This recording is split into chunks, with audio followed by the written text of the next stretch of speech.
Hey guys, Mark Ferrasci, Pro Tech Dog Training, on the road again. Heading to my buddy's Ted Belmar with Leashless. Do some bite work.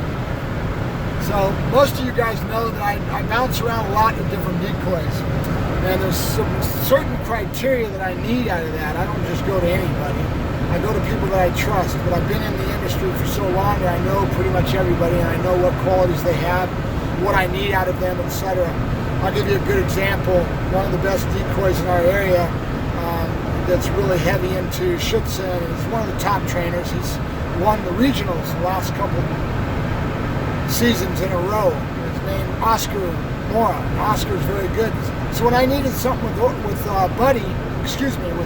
Joker, I wanted to get Joker pushing into the decoy in the suit. And the most prevalent way that dogs get worked is a lot of IGP or Schutzen type of a style.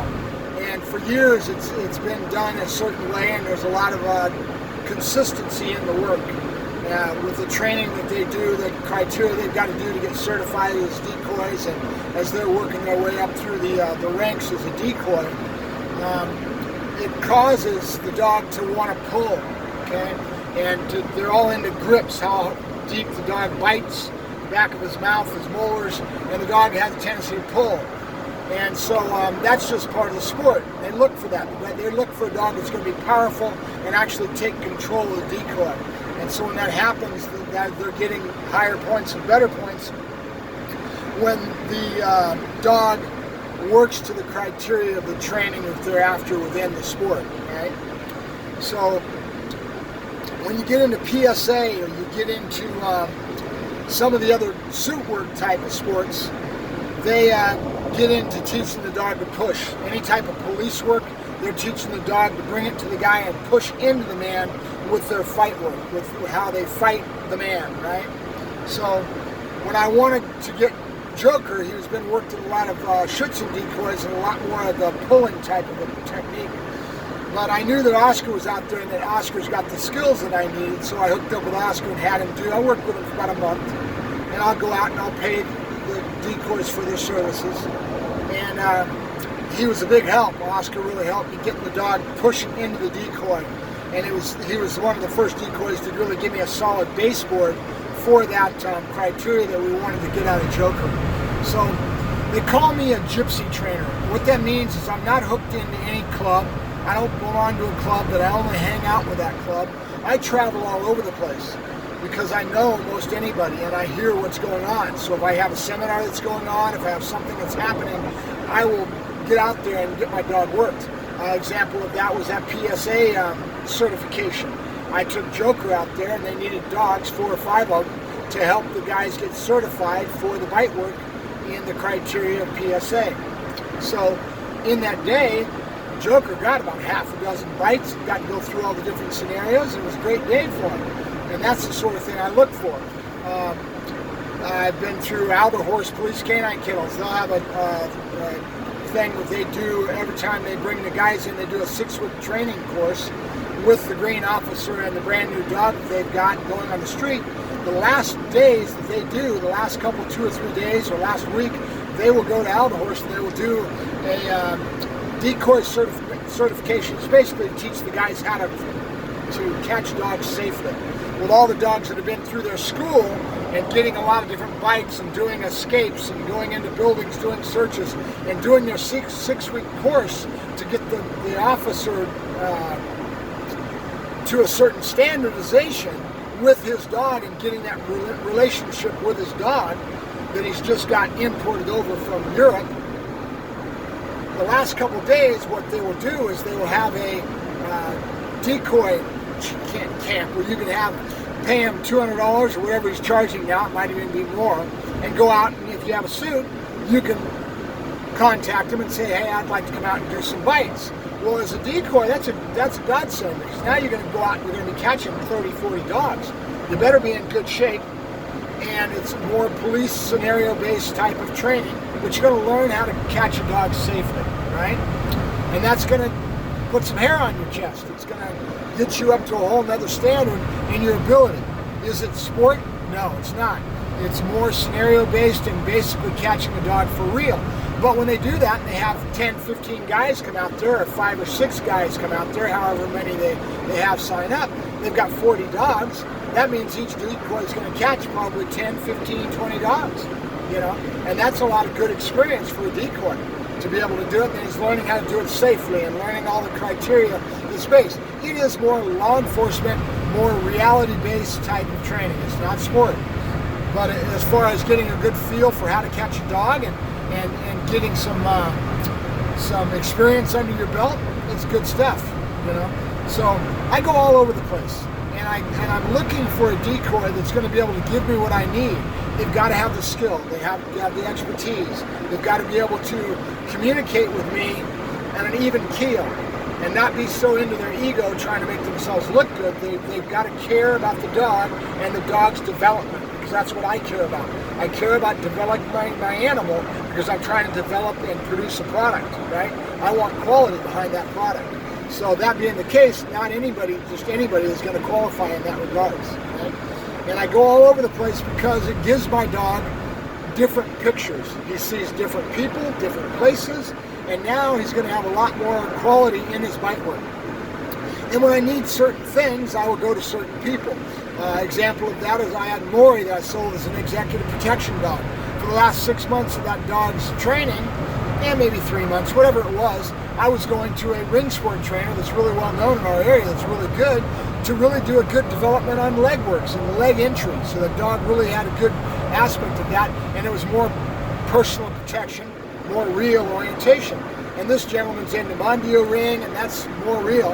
And he was doing all kinds of creative things to help the dog get developed to be a finished product.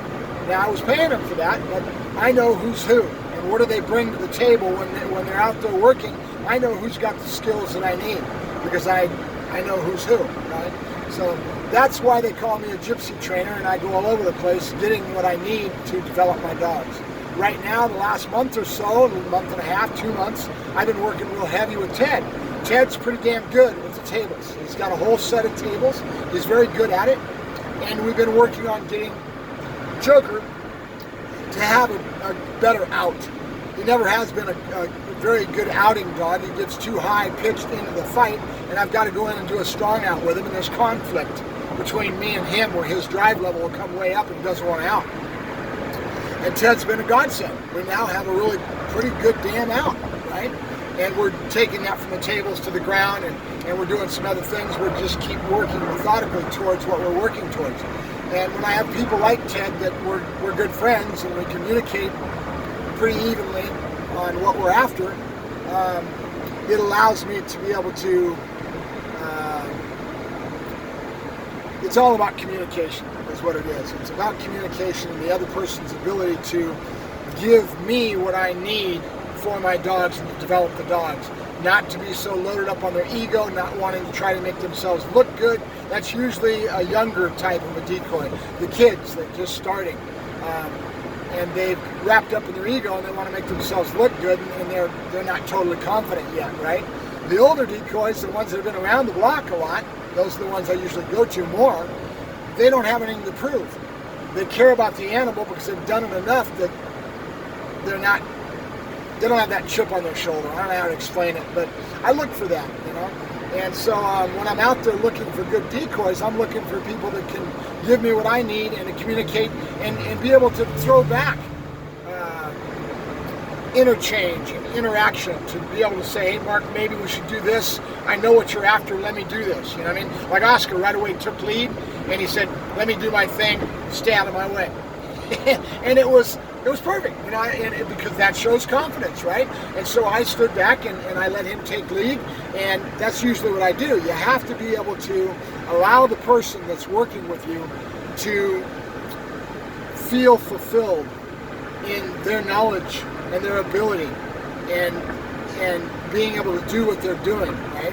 My job is just to communicate to them where the dog is at and what I want, and then step back and like Oscar, just get out of your way, because you got to trust. You have to trust that decoy to be able to give you what you want, right? And then that relationship will grow as time goes along, and that's what it's all about, right? It's all about that relationship with you and the people that you work with. That's what's going to make the difference. So If you're one of these people that want to work with me, give me a yell. I've got some things I need to do. I need to be doing underarm sleeve work. I need to do some scenario-based stuff, and I need to do some muzzle work. And the muzzle work, I usually like to find the younger kids are a little bit more willing to take a beating to learn and grow and understand and be able to take direction. Because the older guys understand what it's about, and they really don't want to get beat up by the dog. Muzzle work is tough on you. It means you got to fall down on the ground, you got to get scratched a little bit, you got to be able to tussle with the dog on the ground, you got to be able to have the right ability in your work to be able to allow the dog to feel fulfilled so that he feels like he's kicking your ass. And it's all about what you give him in your animation, right? You got to be animated. You got to be able to know when to give the dog the win within the work. So when you're teaching a dog to push, for example, it's a good example of it. You'll always and you'll give to the dog when he pushes, when he gives you what you want, and that makes the dog feel macho, feel like he's winning against you, and he learns to push because you're doing the right things in the work, right? And it's important. So if you're one of those people that want to learn a little bit about this stuff, you're more than welcome to give me a call, and I will let you go ahead and take a bite off of Joker, and then give you a little education. You'll learn and grow, but you got to be willing to take a beating because it's going to happen, right? Underarm sleeve work, I'd rather have a little bit more experience because there's a chance you might get bit, and I don't want somebody to get bit. It takes understanding how to make sure your hands are out of the way, and you got to understand that my dogs are a little bit more real than a sport dog. And so if you don't know how to tuck your hands inside of that sleeve, or you're working in a suit and you keep your hands out and you don't tuck your hands in, you're going to get bit.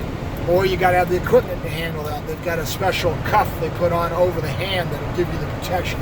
I've got a good colleague that's out there that does a lot of KNVP, and he's got all the equipment, even the hood over his head, the cage in the face, because you don't want to get face bit. When you're talking real dogs, you've got to worry about all this stuff.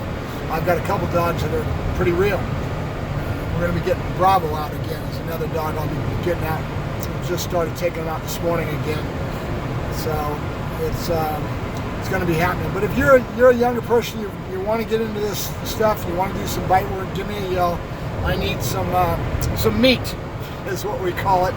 I need someone that's willing to take instructions, that doesn't think he knows everything and is willing to learn and grow.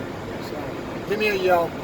Have a good night. That's enough of my yakking. It's already 12 minutes. As I go down the road, I like to do that because I'm bored, nothing to do. It's either talking on the phone or talking to you guys. So have a good night. We'll talk to you soon. Bye-bye.